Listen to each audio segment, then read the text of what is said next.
Let's begin, Jim. Why don't I just hand it over to you? And I do want to say one thing, Jim, that if for any reason you see my slides stop changing, go Hmm. ahead and interrupt me. It shouldn't happen, but please let me know if that happens.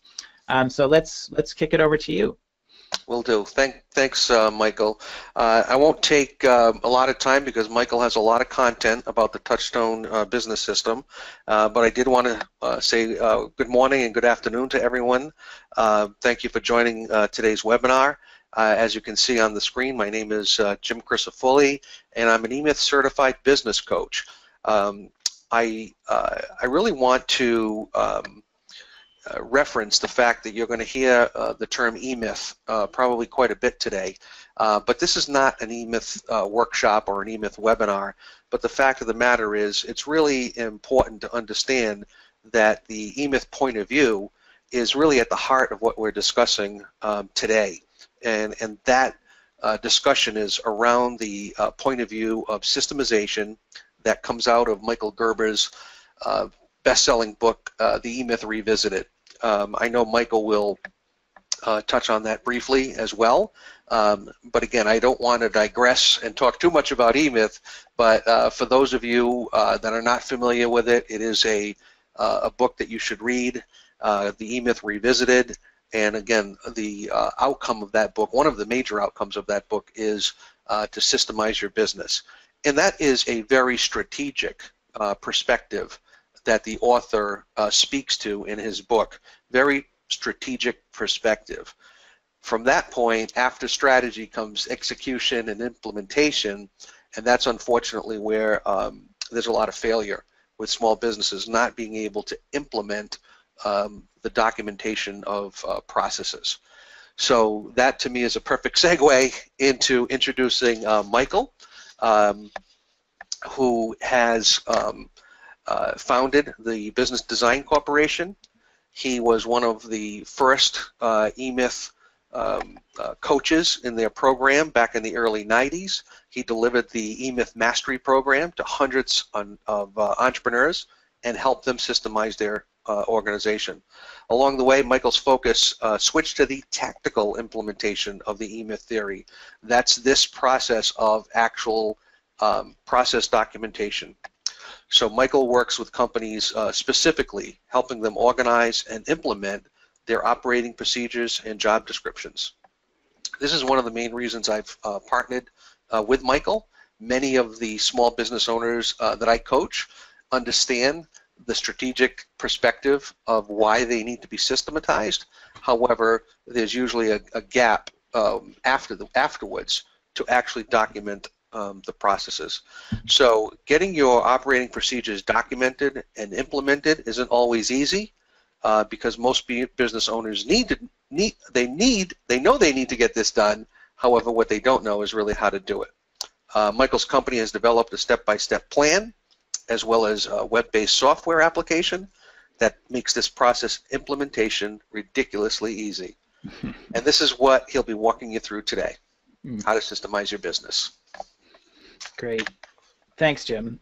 So yeah, the topic of today's presentation is ridiculously easy process documentation and management. And I'm going to actually lay out a 5-step plan to assist with getting your processes organized and implemented so you can create a process-dependent business.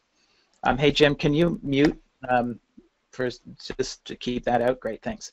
So with this plan and following Jim's coaching advice, as Jim talks about the tactical part that we do, we're not trying to consult with you, we're trying to get your processes implemented. When we were delivering the emythme theory, we found that a lot of our clients weren't getting this done, and so we started really focusing on that. But following Jim's coaching advice and working with actually getting your processes in place, you should be able to scale your business without the overwhelm that is usually associated with growth. Now, we have a lot of ground to cover today, and I'm going to be asking you for input. You've already put input in, so that's great. So you sort of know where to put it. There should be also a box right here. I just flashed that arrow there where you can enter information. Feel free to post any questions you have in this section. We're going, I hope, to have a Q&A session at the end of the presentation, and we'll address them then.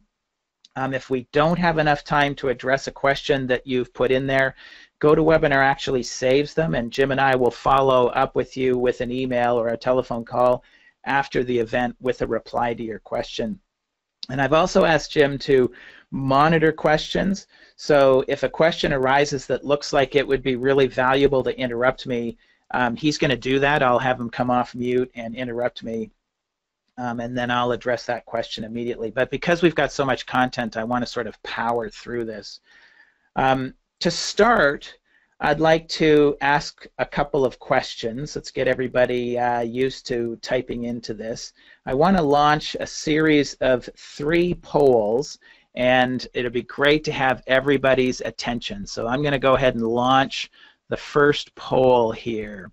The first poll is, are you familiar with Michael Gerber and his emyth series of books? So answer yes if you've read his books and you've listened to him speak, or sort of is like someone's referred him, but you haven't actually read his book. And then no, you've never really heard of this guy, Michael Gerber, and the emyth point of view. Okay, so let's see. We've got 75% voted. Let's go with that. So this is interesting. We've got 44% yes, 20% sort of, and 30% no. Okay, so that's really interesting. Let me launch the next poll. Let me close this one. So the next poll is about processes. How many of you know you need documented procedures? So the answer is yes, unsure, no. Yes, I need them. I know I need them. Unsure, people, a consultant maybe has told me that I need them, but I don't really know why. Or maybe you're here for the first time. Maybe you're a solopreneur and you've been thinking, people talk about this, you hear this. Or the third answer, no, I don't need them. Okay, 100%. Yes, I need them. Okay, last poll. What is your experience with systemization? So great means that you've got a job description for every position on your organizational chart, and in fact that you've got a current organizational chart, and you've got documented processes for at least 80% of the activity that goes on in your business, and that they're current and that they're actually being used. Answer great if that's the case. Not great, yeah, I've tried, things are not fully systemized, but I've got a few things in place, and it's sort of humping along. And finally, I'm trying, I've got some processes written, but I need help. So okay, there you go, 100%. So this is not surprising. Okay, hold on, let me just close this. Oh, wait, not 100%. Wait, I got 9% great. So that's always interesting. If everything is documented and you're worried, or everything's under control, I'm always wondering why is someone here then? 27% not great, and 64% I'm trying. Okay, excellent. Let me close that poll, and I do believe that is it. Okay, let's go back to this. So this is interesting. We've basically 100% of you on the call know you need processes, and 90% of you haven't been able to systemize your business. This is not surprising. We hear this a lot. The question is, how come? Why is that? And what I will say is that it's because most entrepreneurs, and I say this actually not in a mean way, but most entrepreneurs are unconscious of the cost of not having processes. And we know that they're unconscious. I mean, I speak to thousands of businesses every year, and these types of results come up all the time. And we know that they're unconscious of the cost of not having these processes, because if they were conscious, they would certainly get the processes in place.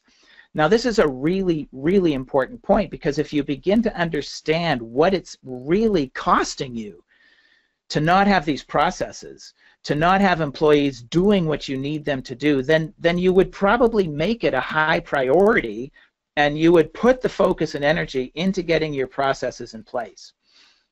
So for instance, this book, it's another great book. I'm going to give you a whole bunch of great books to read today. Brad Smart has written this. It's a really interesting book called Top Grading. His research shows that 75% of the time companies make hiring errors. They hire the wrong person for the position. And the cost of a mishire is 15 times their salary, their annual salary. Now, when I read that, I couldn't really believe that the cost could be that much. I mean, come on, 15 times that position's annual salary. If I'm going to pay someone, say, $40,000, is it really going to cost me 15 times that? It just seemed a little extreme to me. But this guy's done the research. I haven't. I just read his book and was astonished about what he was writing about. But one of the key reasons it's 15 times is due to the cost of lost opportunity. And to see how much opportunity you're losing, here's a conservative calculation. And this isn't considering upsell possibilities. Your lost opportunity will actually be more than this, but you want to start here to really understand the value of putting processes in place. And we're just going to pick one really simple thing. It's going to be sales. So if you want to figure out on average, and Jim probably does this with you when he gets into key performance indicators, you want to figure out on average the number of appointments you need to schedule each month to achieve your sales goals. Every month. Then consider what percentage of those appointments would actually that needs to result in a sale, and then figure the dollar value for that average sale. Then consider what percentage of those, once you've got that, if you take that and multiply it by a half, this will define the opportunity that is out there and what you're losing. I mean, total appointments times conversion percentage times dollar value of your average sale. That is the that's what you can get. And if you multiply that by a half, that's how much opportunity you are losing every month. And if you multiply that by 3, that's how much you're losing every quarter. And by 12, that's how much you're losing every year. So let's actually put some numbers on this. Let's put some, let's say, for example, your selling system, your goal is to book 5 sales appointments per week. That would be about 20 per month. Let's say on average you should close 30% of those appointments, and let's figure your long-term client value, the average value of a customer is $5,000. 20 appointments times 30% means that you should convert 6 new clients each month. If the average long-term value is $5,000, your sales goals are $30,000 a month. And if you're only running at 50% because you've got an employee who's doing the job poorly, you're losing $15,000 a month. And if you multiply that by 3, you're losing $45,000 a quarter. And by 4, you're losing $180,000 a year. You're losing $180,000 in potential sales every year. And so companies, we see this so often, Jim sees this so often, you hang on to employees that are underachievers, who are not a good fit for the position, who have not been trained well, and they just keep losing all of this opportunity. And if you think about it, so you have the cost of lost opportunity while they're learning how to do what they need to do. You have the expense of recruiting a new employee. You have the expense in both time and money of training the employee. You have the cost of the mistakes they make while they're learning. You have the cost of the frustrations and the interruptions that they cause with their manager as well as their colleagues during their first 4 to 6 months on the job. The problem is you don't notice it. You feel it. I know you feel it, but you don't see it because it doesn't show up as a loss on your financial statements, and you're just too busy, cruising around doing all that you do. If you create a great impression, chances are customers will reach out to you again and again. Existing customers are 10 times more valuable than one-time callers. And if your customer is hearing great things about your company, chances are they're going to pay more for your services. So now you minimize the possibility of a price war with your competition. On the other hand, if your customer is upset with their experience because things were not done consistently, chances are they're going to tell between 10 and 20 people depending on the level of their dissatisfaction. Now you know these inefficiencies are there. Again, most likely you feel them, but you don't see them.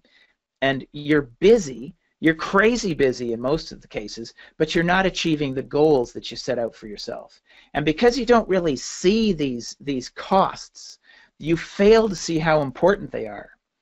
So you need to get that this is costing you a ton of money, that getting processes in place is a huge part of your responsibility as an entrepreneur. I mean, imagine if how things needed to be done in your business were they were all carefully thought out, documented, easy to find, your employees actually used your processes, kept them current, you have a business that is a well-oiled machine. I want to tell you that your business can actually be this way, and my goal today is to show you how simple it can be. And this presentation is not theory. It's not just theoretical. On the contrary, it's really more of a workshop. We're going to actually walk through a 5-step plan and actually get started building it. Before we get there, I want to share my story with you very briefly. You see, I'm just like you. I'm a business owner who has experienced all the same challenges, all the same stuff that you're experiencing. But I want to earn the right to show you what I'm about to show you. I want to show you that this can actually happen because I've done it. You can create a company that runs like a well-oiled machine. So again, I'm Michael Mills. I'm one of the founders of Business Design Corporation. This is actually a picture of me taken in India. Some of my clients call this my Ray Charles look. Jim, I don't know if you know this, but this picture was taken of me. We were actually sitting in a tea house outside of the Red Fort in Old Delhi in India. In fact, this is actually a reflection of me in the smoked glass of a coffee table that I was sitting next to. This was in 2005. It was about 8 or 9 years after, I stress that after I'd started my current company. My wife, my 14-year-old son, and I, we took 14 months and had this incredible adventure traveling around the world. I was able to take almost 1.5 years off and have one of the most amazing adventures with my family that I could have ever imagined. And we were able to do this because I had been fortunate enough to have systemized my business. But things weren't always so well organized. I started my first business in 1983 after graduating with a degree in English and philosophy from Trinity College at the University of Toronto. Yeah, I'm Canadian. You may catch me in a couple of sentences. But this is my classic tale of ineptitude. And just so you can relate to how long ago this was, and what the landscape was like back then, a 5 megabyte hard drive would have cost you $5,000. So if you think about that, downloading one digital song today will eat up 5 megabytes of hard drive. So imagine paying $5,000 for every song you put on your computer. Well, it was in this landscape that I started a software company, computerizing art galleries of all things, as if the art market was big enough and art galleries could actually afford personal computers back then. But nevertheless, I got started. I moved to New York City from Toronto, and I was working incredibly long hours computerizing these galleries all over the United States, Canada, and the United Kingdom. My company grew on my passion and on my hard work. This was during my mid-20s and my early 30s. I thought I was invincible. I worked my butt off. I was loving it. I thought I was going to be the next Bill Gates. All I had to do was work really, really hard, and it would all just happen, right? Well, I guess I have to tell you that it never quite happened that way. In 1988, I opened up a second location in California. This was not part of a strategic plan. This was a personal decision, and there really wasn't a big enough target market to warrant 2 locations. I didn't want to move back to New York City, so I ended up selling my company in 1993. What ended up happening, this was like the metaphorical equivalent of a very, very expensive and very long 10-year MBA program. And then I spent the next couple of years trying to figure out what I wanted to do. I did some consulting. I read Michael Gerber's book, The E-Myth, Why Most Businesses Don't Work and What to Do About It.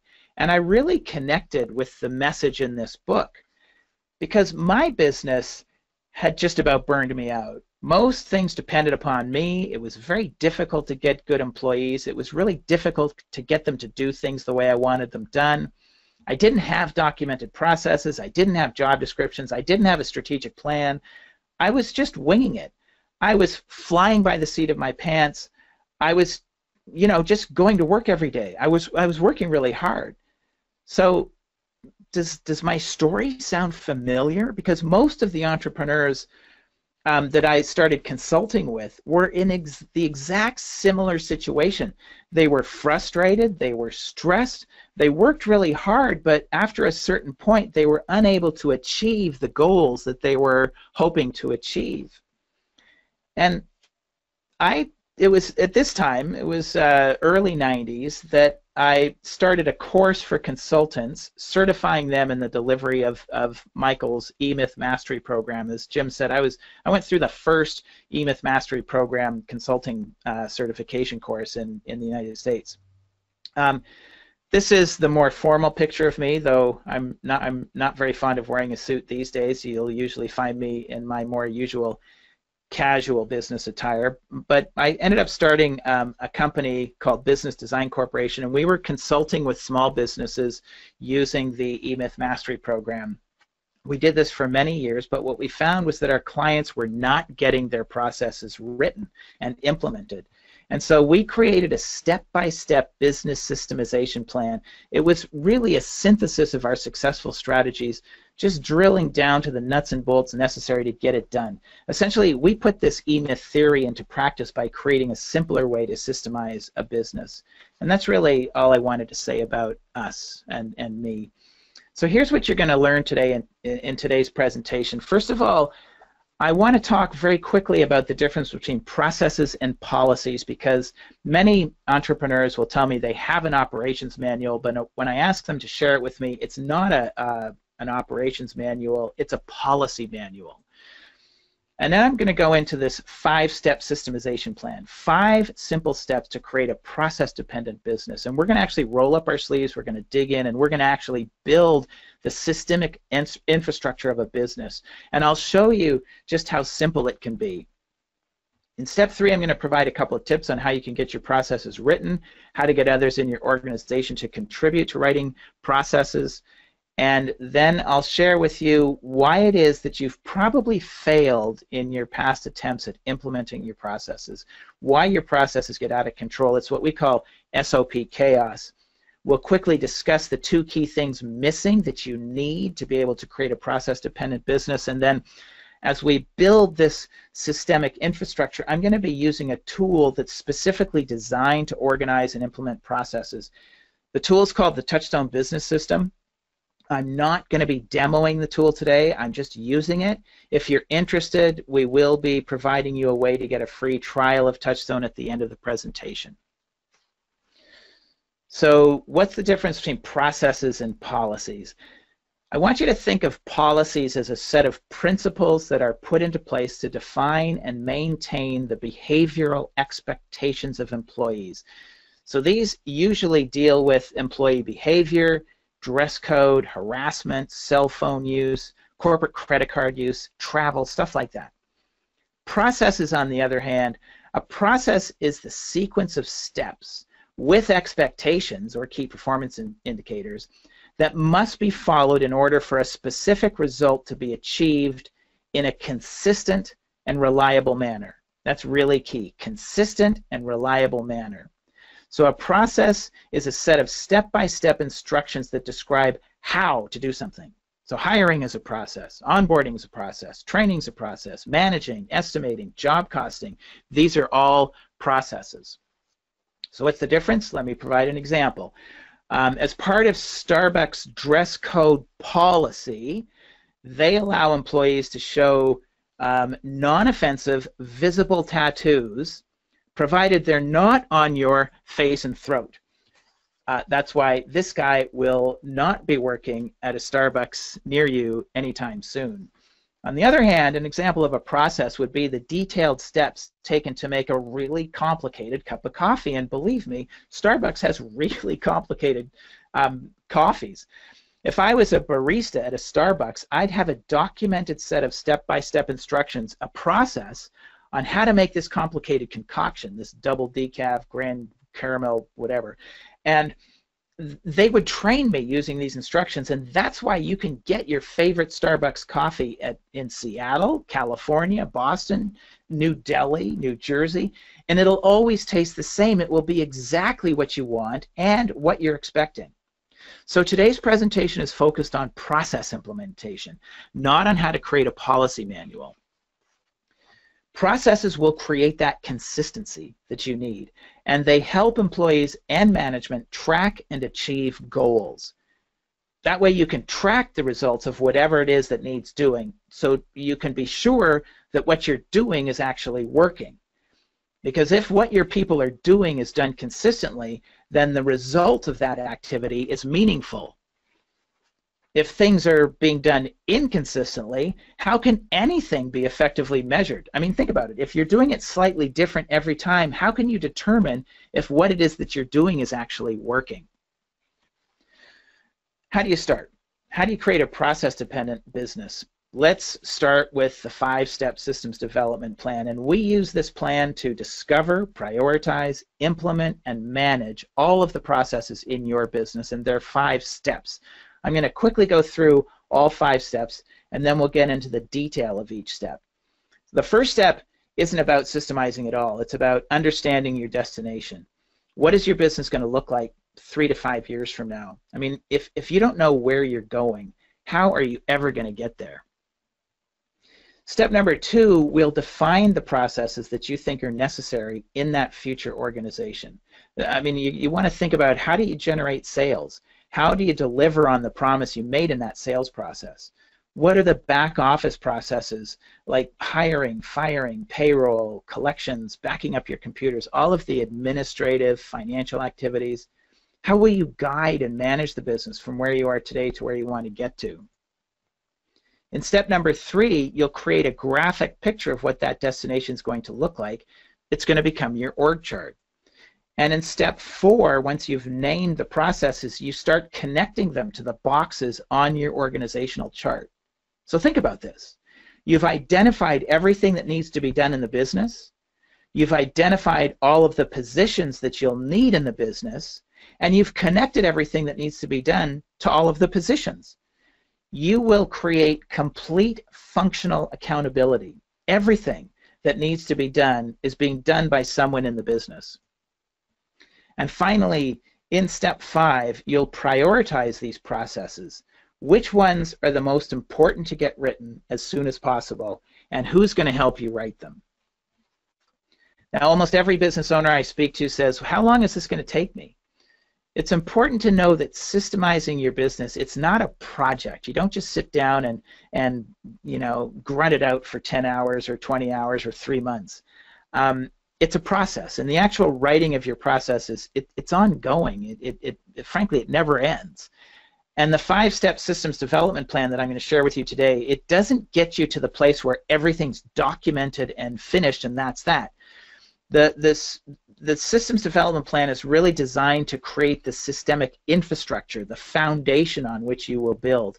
And depending on the size and complexity of your business, this really should only take maybe 4, 6, 10 hours or so. But it's a very powerful series of steps to have taken because you're going to be clear on your vision. You have a clear understanding of all of the processes and positions that you need to achieve your vision. You've created this complete functional accountability. You have position-specific operating manuals for every box on your org chart, and you have a prioritized plan for getting all of those processes written. So this is a really, really powerful step to take. And again, it doesn't take long. It takes 6 to 10 hours. We say do an hour a week over 10 weeks. It's really designed for someone who's super busy. Everyone has an hour a week. Okay, so the first step is about defining your destination. What's your business going to look like 3 to 5 years from now? This is such a critical step. Studies show that if you do this and you take action and track and communicate the process that you're making, you have a 300% better chance of achieving your goals than if you don't take this step. So why do so few business owners actually do it? In many cases, it's simply because they don't know how. Now, I'm not going into this step in today's presentation. Jim has an excellent process for assisting you with developing a strategic plan. And if you haven't done this, engage Jim to help you get it done, because we did this with hundreds of businesses when we were delivering emythme theory.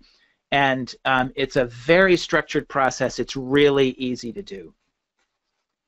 Once you're clear on where you want to get to, you have that destination well defined and written down. Step 2 is all about naming your processes. All of the processes that you think are going to be necessary for achieving your vision. Now, we're going to jump into a TouchStone account shortly, but I want you to think about your business in a new way. I want you to rise up above the landscape and think of your business as having 4 key functions. There are only 4 key things, quadrants, key functions that happen in your business. The first, you got to get the business. So these are all of your sales and marketing processes. The second, doing the business. These are all of the processes for delivering on that promise that you made during the sales procedure. So these will be processes for client fulfillment, production, customer service, all of the processes that directly relate to what you do for your clients. Then there are all these things that go on behind the scenes, like invoicing, paying your bills, budgeting, all of the financial, administrative, human resource, and IT type processes. Even like clearing a paper jam, backing up your computers, whatever it is. And finally, guiding the business. These are the strategic processes for leading, managing, and guiding the business from where you are today to where you want to get to. So in the simplest of terms, there are really only 4 things that happen in a business. You've got to get the business. You've got to deliver on the promise. You've got all this stuff that happens in the back office, and then you've got to guide and manage the business to where you want to get to. 4 key functions. So I'm going to toggle over to a TouchStone account.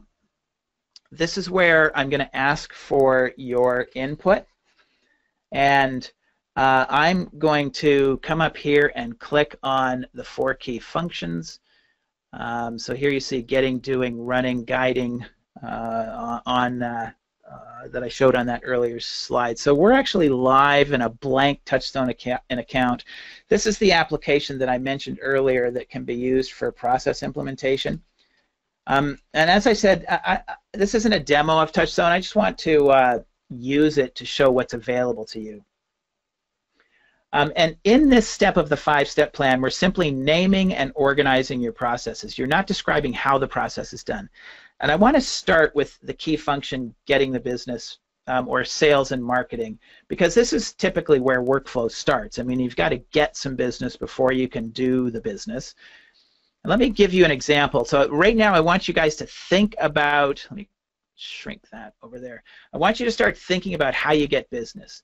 And I'm going to give you an example. I was working with a client recently and I asked them, what do they do to get business? And the response was, oh, well, we just analyzed our database, so we got a list of all our clients who hadn't made a purchase in the last 12 months, but had previously purchased more than $2,000, and then we exported this list into a file, and then we created an email, and we merged the list into the email, and I stopped them at this point. This is what happens so often.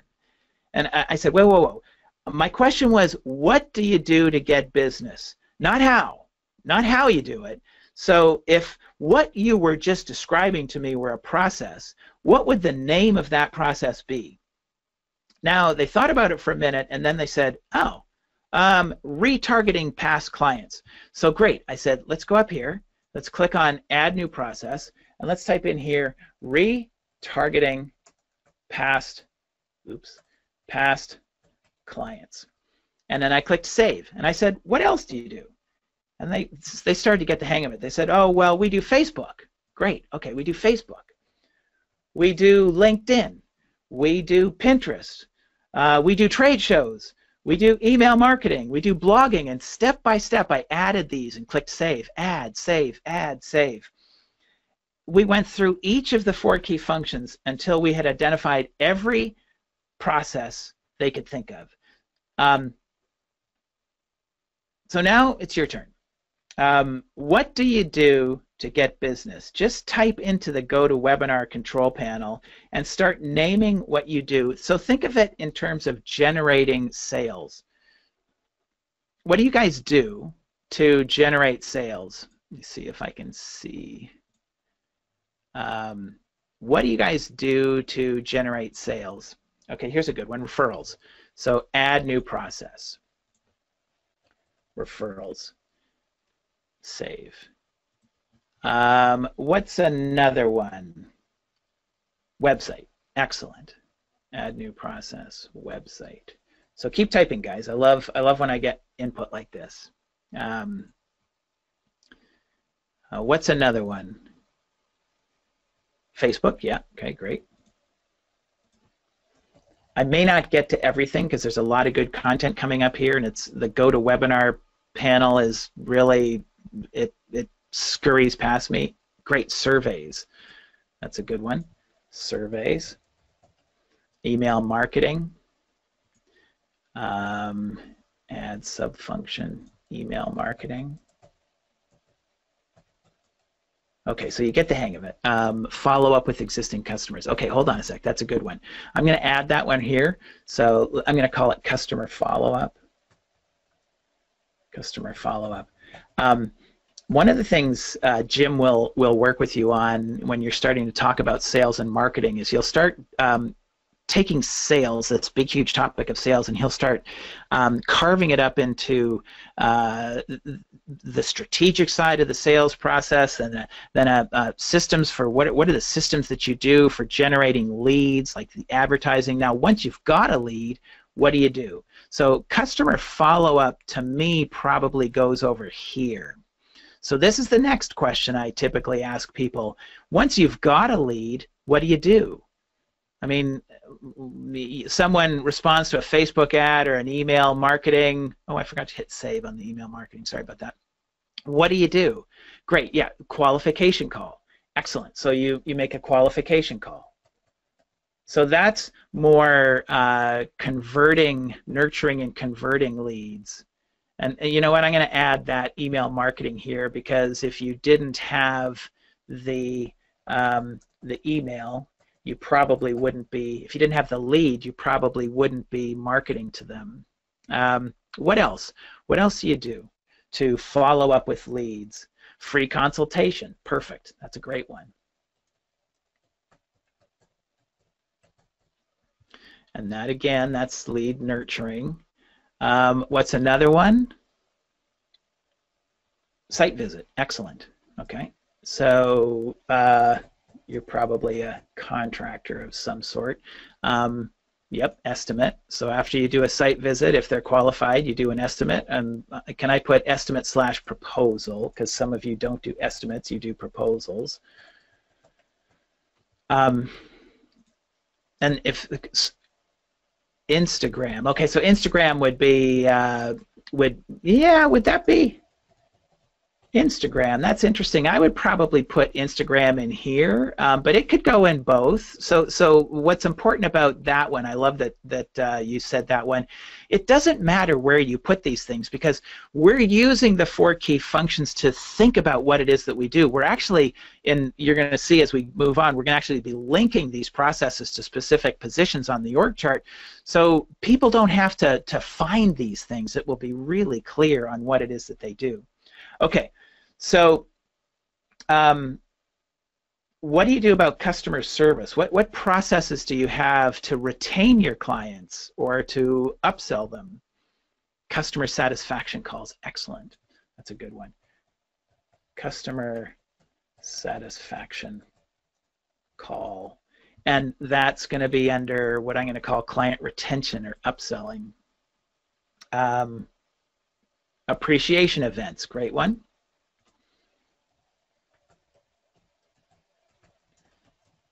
Appreciation events, client retention. Anything else, guys? Anything else you can think of? Customer complaints. So yeah, how do you handle customer complaints? Customer complaint. I'm going to put that under client retention and upselling. Oh, any others? Any others? Incident reporting, that's a great one. Incident reporting. Okay, incident reporting. Okay, yeah. So what you can see here is we're actually, oh, I put email marketing down here. Let me just delete that sub-function, so things look a little bit more sense. So what you can see is we're starting to name and organize all of the processes in our business. So I want to talk a little bit about, say, onboarding a new employee. You got to hire people, you got to onboard them, you've got to train them. Well, onboarding isn't selling, it's something that happens sort of behind the scenes. So I wouldn't put this process here. I would come back to the 4 key functions and I would come over here to running the business and I would stick it in here. What I want to say is that we actually have a process library for you. So you can come down here and go to new employee onboarding and new employee introduction and orientation. You can click save and you can actually download these processes to your own TouchStone account and then edit them.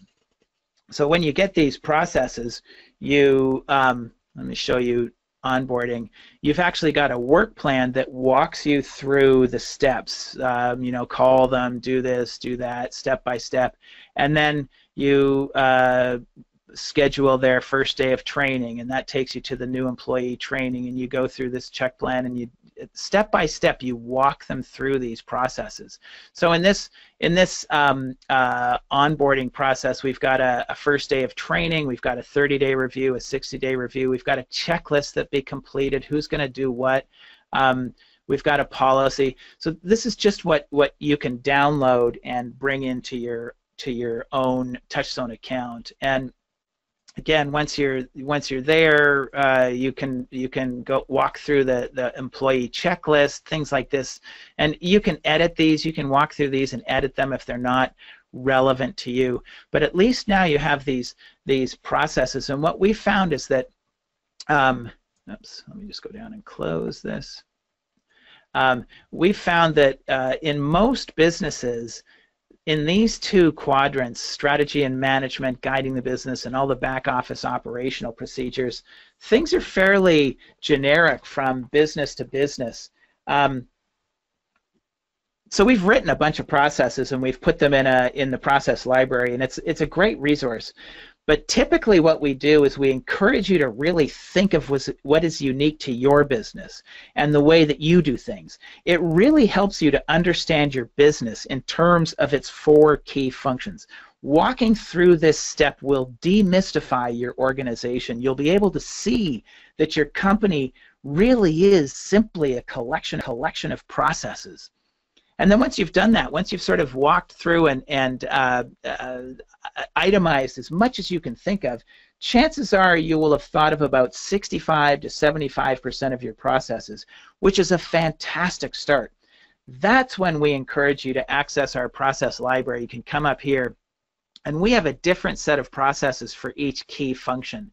So you can walk through here and say, oh yeah, we have a process for LinkedIn, and click Save, and you can actually download that process to your application. So you use our process library to supplement your thinking, to fill in the processes that you have missed or forgotten about. Okay, let me close this, go back to there, tab back here. Okay. At this point, you have your destination defined and you have a fairly good list of your processes. Now you want to create the this graphic picture of what your business is going to look like organizationally. Who's going to help you with selling? How many salespeople do you actually need? If you're a contractor, do you need project managers, supervisors, foremen, laborers? How many back office support people do you need? Now, many of you on the call today probably have an org chart, but my question to you is it current? Well, I have two questions. Is it current, and how do you use it? See, most organizational charts are done following an assignment that was given to them by a consultant, and then it gets filed away. It's rare that the org chart is actually used in the day-to-day or month-to-month development of the business. So think about this. How could you actually use your org chart? Now, obviously, your org chart is going to help you define all of the positions in your organization and who they report to. But what if your org chart could help you determine who to hire next? How much you could afford to pay that next person? How quickly you need to achieve a return on your investment in that new employee? What is expected of them?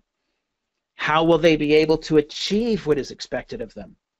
What if your org chart could show you who does what in your organization so you can be sure that everything that needs to be done is actually being done by someone in the organization? Your org chart has so much value. It's not just an exercise. On the contrary, it's this incredible strategic growth tool.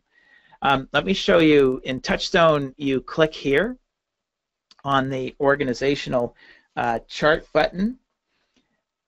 When you get a TouchStone account, we provide you with this really generic organizational structure, and then using your strategic vision, you will edit this chart to illustrate what your future business is going to look like. So you can add positions, you can delete positions, you can edit the name of anything that appears on the org chart simply by clicking on it, overwriting it, and clicking Save.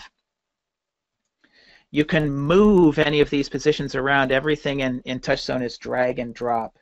So creating this organizational structure of your future vision turns your org chart into this strategic growth tool. You will actually start using your org chart and planning the growth of your business using your org chart. In step number 4,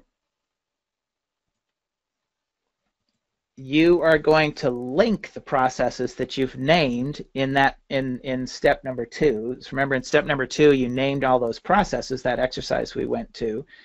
You're going to link them to positions on your org chart. You make it ridiculously easy for anyone in your company to find what they need. They simply click on their position on your org chart, and they get a list of everything they need. They don't have to be hunting around for the processes. They're all in one place. So in TouchStone, what you do, I mean, you can actually go into a specific position, for example, and add processes. But typically what we recommend is that you come here, you go to the processes and you just start walking through this list. And if you click up here, link to job description, it pulls up the org chart that you created in step 3. And you say, okay, my sales manager is going to be doing that, and you link that process. And then step by step, you walk back through each list of processes that you created, and you link it to the specific position or positions that are doing it. So maybe my salesperson and my sales manager do this process. And what you'll do is you'll walk through all of the processes in your organization, and you'll link everything that happens in the organization to specific boxes on your org chart. Now I'm going to show you what this might actually look like. I'm going to log in as my appointment center, businessdesigncorp.com. So when someone actually logs in, one of your people, let's make this go away. Oops, go away. So when Marie logs in, she can't click on anybody else's. This is our actual TouchStone account. This is a live account that we use here in our company. When Marie logs in, she knows exactly what she has to do. She clicks here, and everything that she needs is right here. If she needs to know how to complete a task in Infusionsoft, she simply clicks on it, and the instructions are written out for her. Do this, do this, do this. It's really, really easy for her to find what she needs. Everything's been done here. So it's just, she doesn't have to go hunting through. I mean, if we go to my 4 key functions and go to sales and marketing, you're going to see hundreds and hundreds of processes in here. She would never be able to find what she needs if she had to hunt through it here. But in this case, she simply clicks on her position, and everything she needs is right here. If she needs to set something up or mine for leads in LinkedIn, she just clicks on this, and then she clicks on which work plan she needs. Is it finding groups, posting to groups, creating a group? It's all right here. Okay, let's go back to this. Quick word about job descriptions.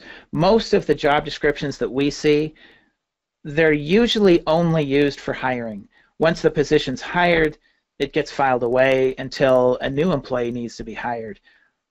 So the purpose of the job description is for hiring. What you see here is an actual job description that one of our clients was using before becoming a client of ours. And as you can see, it's sort of a description of the job, but really it's nothing more than a hiring document. Look, a gorgeous high-tech endodontic practice in Saratoga seeking a highly motivated, I mean, it's really an ad for, excuse me, it's an ad to get a practice manager. What if a job description could be more of a position-specific operations manual? Something used not only to hire someone, but it's used to train them, manage them, evaluate them. This is not to say that you don't still need the ad. It's just that we really want to have a job description that's more useful. And because it's used to actually evaluate the employee, to train the employee, both the employee filling the position and the manager of that employee tend to keep their eyes on it, so it stays current. And when these tools are actually used in the week-to-week management and the day-to-day operation of the business, they tend to stay current organically. It's actually easy to keep them current and keep them up to date.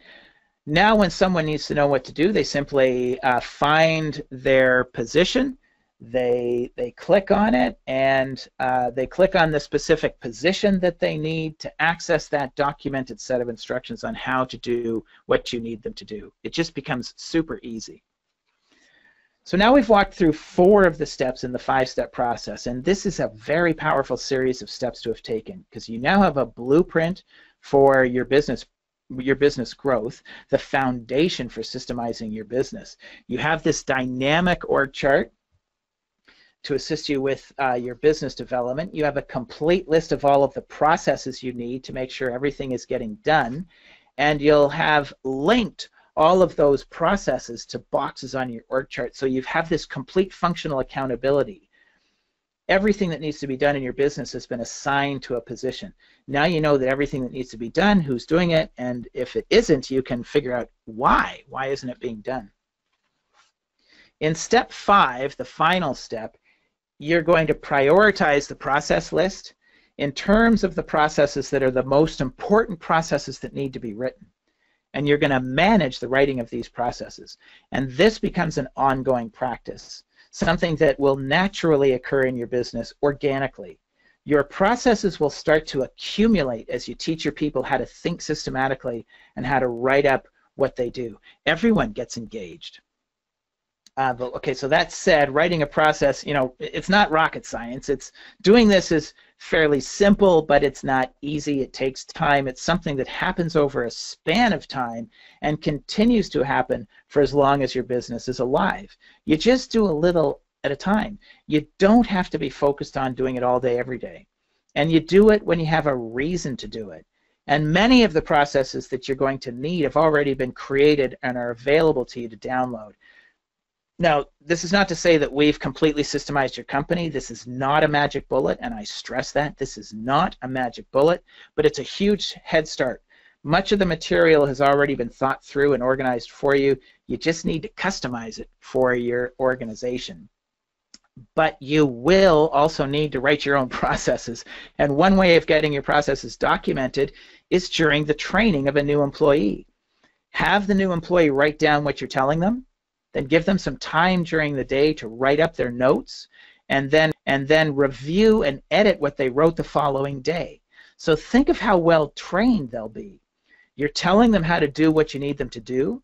You can be sure that they're paying attention because they know that they're responsible for writing up what they're learning, what you're telling them. And then they're gonna write it up, and then you're gonna review it with them the following day. I mean, it's remarkable how great that is as a training process. Another method that's worked really well with our clients is to create these workshops, monthly workshops. You could call them lunch and learns. So you pick a job description, maybe my salespeople, and I speak with them about, you know, I want to pick this one process, and over the next couple of weeks, so I meet with them, and over the next couple of weeks, I want you to think about how you do that process. So think about things like, what are the steps you take? Like, what do you do? What are the materials you use? What are the things you say? So you have them think about things like that. And what I say is, pay attention to what you do with the intention of getting this process written up. So have them consider this for a few days or a week or a couple of weeks, and then on a specific date and time, you get together and you collaborate to get it documented and shared. As I said, this could be an hour at lunch. This is a fantastic way to get people engaged in your process writing activities. So what we've discussed today is not just theory, it's a structured plan for putting theory into action. What I've shown you is a process that we've actually used to systemize hundreds and hundreds of businesses to bring order to this chaos, and in the end, entrepreneurs thrive and enjoy their work again. Employees feel more confident, that they're more successful in their positions, and you can actually have a business that runs more profitable and consistent. This is not hype. It's all working knowledge. Why is it so hard? Almost every entrepreneur we speak to tells us they know they need processes. You said it today. A lot of them have processes, but they struggle getting everything implemented. And we say that there are two key reasons. The first is the lack of a process development plan, and the second is the lack of a process development tool. So the lack of a process development plan, there's simply no strategy, there's no accountability for getting processes written. Well, that's why we developed the 5-step plan. And it's important that you know that you don't have to do this alone. You want to enroll your people to assist you with that process. The second is the lack of a process development tool. So entrepreneurs, they don't have an effective tool to implement processes. Most try using document sharing applications like Google Docs or Dropbox or 3-ring binders, and these are good applications for sharing documents, but document sharing applications don't work for implementation. Processes are too complex for document sharing software, and as a result, you end up with this chaos. Your processes are all over the place. You got to get a tool that's designed specifically for process implementation. Okay, so we're wrapping up. As a next step, I want to suggest that you take action. Make this last hour that you've spent with Jim and I count. I mean, how many times have you gone to a seminar, or you've watched a webinar, and then you just go back to work? And several days or weeks pass, you don't do anything. And you know, by then you can't even remember the value that you experienced, so you don't do anything and nothing ever changes. Jim is offering a business analysis. It's just, I know this meeting, it's a fantastic meeting. He's going to help you identify specific areas of focus with a plan to implement results-driven actions, and you're going to get some proven, relevant resources to get you started. So send an email to Jim at CrisafulliBusinessCoaching.com. Put in the subject line free business analysis, or you can call them. Call them at the number you see in the slide, 401-762-2430. Write that down, 401-762-2430. Call Jim. The other thing that you can do, if you want to get started immediately, you can register for a free month of TouchStone. You're going to get our ebook on how to systemize your business. We'll walk you through the process step by step. You'll gain access to our library of general processes. You'll work with one of our process engineers to get you familiar with how to use the application. You can play with it for 30 days. If it's working for you, you can keep it. It's $149 a month on a month-by-month basis. And if you don't want it, you can download all of the work that you've created. You never have to pay anything. And it's completely risk-free. Because you took the time to attend today's event, I'm basically making you an offer where you don't have to put a credit card in. Just using your mobile phone, the easiest way to do this, use your mobile phone, text emythme, E-M-Y-T-H-M-E, emythme. Text emythme to 707-800-3603. This is one of our processes. It'll ask you for your email address. When it asks you for that, use the one that you used to register for today's webinar. You don't have to, but it makes it a little easier. Your account will get created, and you can get started right away. Now, we usually don't offer a free trial without a credit card number, and usually it's your responsibility to cancel your account if you don't want to continue, but we're relaxing this condition and letting go of that rule, so there's no risk at all on your part. Now, we're doing this to encourage you to take action now, but you've got to take action. This offer will only be available for a short while, and it's so easy to do. And also, as part of our process, you would have gotten an email. There should be an email that landed in your email box a few minutes ago with the subject line, "It's time to take action." And you'll find both of these links, Jim's link and the emythme link, in that email. I want to end with two quotes from two other great books I highly recommend. Both of these books, among other things, discuss how to systemize your business. This one's called Built to Sell by an author, John Warillo. And John writes, "Don't become synonymous with your company.